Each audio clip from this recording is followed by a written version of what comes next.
కన్నీటి పాట, ప్రతి పల్లెలో మందార తోట. నీ మరణం మిగిల్చే ప్రతొక్క గుండెకు కోత,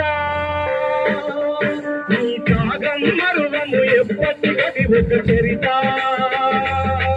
నీ త్యాగం మరువము ఎప్పటికది ఒక చరిత. కొత్తగూడెం జిల్లా ఇంద్రనగర్ మండలంలో CPM party comrade Kasani Ailayya గారు సంస్కృత సభకి సిపిఎం పార్టీ రాష్ట్ర జాతీయ స్పీకర్ ఉన్నారు. వారిని అడిగి తెలుసుకున్న కాసాని ఐలయ్య గారు.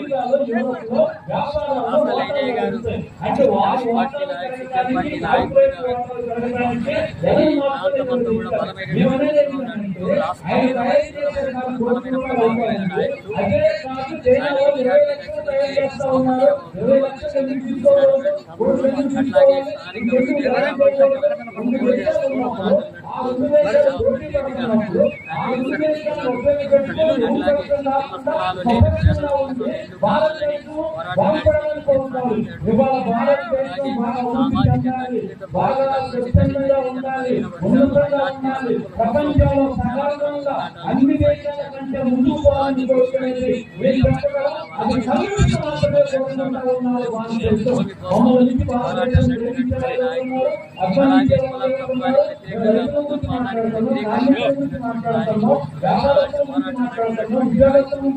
రాజ్యాంగం గురించి మాట్లాడుతున్నాము, రైతు గురించి మాట్లాడుతున్నాము, దేశం ఉన్నతంగా ఉండాలని మాట్లాడుతున్నాము. వాళ్ళు చెప్తారు మీరు దేవుడికి వ్యతిరేకంగా చాలా మంది వ్యతిరేకంటే కమ్యూనిస్టులు దేవుడికి వ్యతిరేకం కాదు. మీరు దేవుడు చేసుకోవడం దుర్మార్గానికి వ్యతిరేకం. మనందరూ తెలుసు. మన దగ్గర మన పక్కన కాలంలో జాగ్రత్త నవభారత్లో వెంకటేశ్వర నవభారత్ రాసిన తర్వాత నవభారత్కు పోవాలంటే వెంకటేశ్వర స్వామికి కొబ్బరికాయ కొట్టాలి, వికారంలో పోవాలంటే కోడి పోయాలి. అంటే కోడంటే ఇష్టం. కోడి కొట్టే వాళ్ళు కోడి తన పుట్టిన దగ్గర నుంచి చనిపోయేదాకా ఇంతకుముందు వరంగల్ జిల్లాలో పుట్టి పెరిగిన ప్రాంత విశేషాలు కూడా మనకు చెప్పారు అధ్యక్షులు. ఆ తర్వాత ఇక్కడ ఈ ఉద్యమంలో సుజాత నగర్ వచ్చిన తర్వాత కొత్తగూడెం జిల్లాలో ఈ జిల్లా పేద ప్రజలకు ఒక ఆపద్బాంధవులాగా ఏ కష్టం వచ్చినా అర్ధరాత్రి అయినా అపరాత్రి అయినా సరే ఏ కష్టం వచ్చినా పేదలకు కన్నీళ్ళు వచ్చినా ఐలయ్య అంటే నేనున్నాను అని చెప్పి 24 గంటలు అందుబాటులో ఉన్నటువంటి గొప్ప నాయకుడు ఐలయ్య గారు. కమ్యూనిస్ట్ పార్టీల్లో చాలామంది నాయకులు ఉంటారు.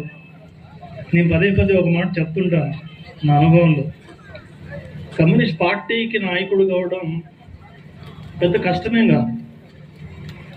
ఒక రాష్ట్ర కమిటీ సభ్యుడిగానో, కేంద్ర కమిటీ సభ్యుడిగానో, రాష్ట్ర కార్యదర్శిగానో ఇలా కమ్యూనిస్ట్ పార్టీలో పదవులు రావడం, కమ్యూనిస్ట్ పార్టీకి నాయకులు కావడం పెద్ద కష్టమేం కాదు.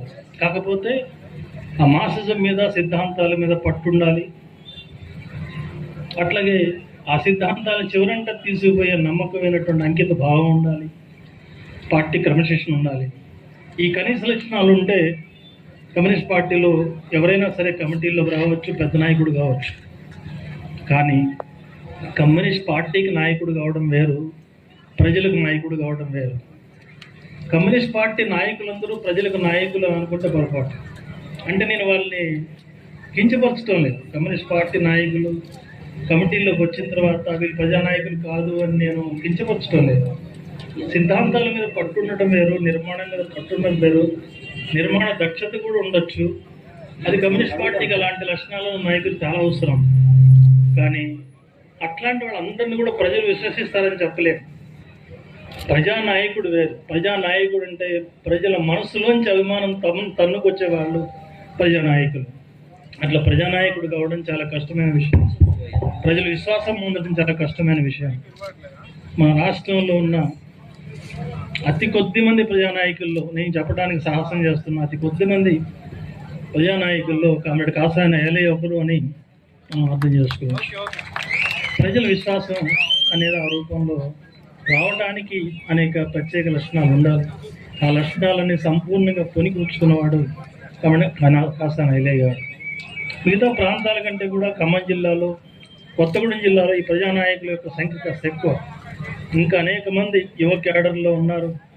గుర్తుంచుకొని ప్రతి కార్యకర్త ఆ ప్రజల బాటలు, ప్రజా పందాలు నడవడానికి ప్రయత్నం చేయాలని ప్రత్యేకంగా విజ్ఞప్తి చేస్తున్నాను. ఇక రెండో మాట, ఐలే మరణం. కొన్ని ప్రత్యేక స్టేజీ మీద ఉన్నటువంటి వివిధ రాజకీయ పార్టీల పెద్దలు, ఈ సభకు హాజరైనటువంటి ప్రజానీకం అందరికీ ముందుగా విప్లవ ధన్యవాదాలు. కామ్రేడు కాసాని ఐలయ్య గారి యొక్క జీవిత చరిత్ర ఏ విధంగా కొనసాగింది అనేటువంటి ఒక విషయాలు ఇంతకు ముందు మీ ముందు పెద్దలు ప్రవేశపెట్టారు. ఈ భూస్వాములకి, ఈ ధనసాములకి వ్యతిరేకంగా పోరాడినటువంటి ఒక దాంట్లో ఒక ప్రముఖమైనటువంటి ఒక పాత్రని ఐలయ్య గారు పోషించాడు. ఆ పోషించేటువంటి క్రమంలో ఐలయ్య గారిని అంతమొందించడానికి భూస్వాముల గోండాలు ప్రయత్నం చేసినప్పుడు చెల్లించకుండా ఈ ప్రభుత్వానికి, భూస్వాములకి, అరే గుండాలారా, అరే భూస్వామ్య వ్యవస్థలారా, ఖబర్దారు బిడ్డ అని చెప్పి బెరగేసి చెలిగుడి బలిగుడి ఆడాడు. అట్లాంటి ధైర్యశాలి ఐలయ్య గారు. అట్లాంటి వ్యక్తిని మనం కోల్పోయాం. అట్లాగే వ్యవసాయ కూలి రేట్ల కోసం, అలాగే పేదలైనటువంటి కష్టజీవులైనటువంటి వాళ్ళు ఎవరైతే ఉన్నారో వాళ్ళ కూలి రేట్ల కోసం పోరాడాడు. ఆర్థికంగా, రాజకీయంగా, సాంఘికంగా, సాంస్కృతికంగా వెనకబడ్డటువంటి ఒక ఆదివాసీ గిరిజన జాతి ఏదైతే ఉన్నదో ఆ జాతి కోసం, భూమి కోసం, పారిశ్రామిక ప్రభుత్వానికి వ్యతిరేకంగా పోరాడి వేలాది ఎకరాల పోడు భూముల్ని ఈ ప్రాంతంలో సాధించినటువంటి ఒక దాంట్లో చిరస్థాయిగా నిలిచిపోయేటువంటి ఒక పాత్రని ఐలయ్య గారు పోషించాడు అనేటువంటిది ఈ సందర్భంగా మనం గర్వంగా చెప్పుకోవాల్సినటువంటి అవసరం అనేటువంటిది ఉన్నది. ఇక ఈ భూమి మీద పుట్టినటువంటి ప్రతి జీవి, ప్రతి మానవుడు ఏదో ఒక రోజు మరణించడం అనేటువంటిది సాధ్యమైనటువంటిదే. అట్లా మరణిస్తారు. అట్లా ఈ మరణాలలో కొన్ని మరణాలు కోడి ఈక కంటే తేలికగా ఉంటాయి. కొంతమంది మరణాలు హిమాలయ పర్వతాల కంటే ఉన్నతమైనటువంటి వాటిగా ఉంటాయి. హిమాలయ పర్వతాల కంటే ఉన్నతంగా ఐలయ్య గారి యొక్క మరణం ఉన్నదా లేదా అనేది మీరు సపోర్ట్ల ద్వారా తెలియజేసినటువంటి అవసరం అనేటువంటిది ఉన్నది. ఐలయ్య గారు ఈ దోపిడీ వ్యవస్థకి వ్యతిరేకంగా పోరాడాడు, ఈ భూస్వాములకి వ్యతిరేకంగా పోరాడు, ఈ మతోన్మాద బీజేపీ ప్రభుత్వానికి వ్యతిరేకంగా పోరాడాడు. అట్లాంటి పోరాటంలో అమరత్వం చెందాడు. కాబట్టి ఐలయ్య గారి మరణం హిమాలయ పర్వతం కంటే ఉన్నతమైందిగా మనం భావిస్తున్నాం.